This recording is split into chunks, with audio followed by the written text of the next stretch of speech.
మీ ఆత్మలను రక్షించుటకు శక్తిగల వాక్యమును సాత్వికముతో అంగీకరించుడి. యాకోబు 1:21.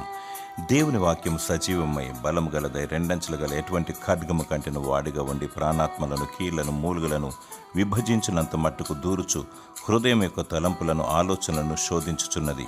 ఈ శక్తివంతమైన వాక్యాన్ని పొందుకోవాలనుకుంటే యేసు ప్రభు చెంతకు రావాలి, ఆయన చెంత నేర్చుకోవాలి. ఆయన సాత్వికుడును దీన మనస్సు గలవాడు. దేవుని వాక్యాన్ని సాత్వికంతో అంగీకరించాలి, తద్వారా మహత్కార్యాలు చూచెదవు. దేవుని ఉచితమైన మహాకృపను బట్టి రక్షణ నిరీక్షణ కలిగి నీ ఆత్మ భద్రముగా కాపాడబడును. దేవుని శక్తిగల వాక్యాన్ని ప్రేమించు, వాక్యానుసారముగా జీవించు, ఆ వాక్యాన్ని అనేకులకు పంచిపెట్టు. పంచభూతములు లయమైపోవును గాని దేవుని వాక్యం నిరంతరం నిలుచును.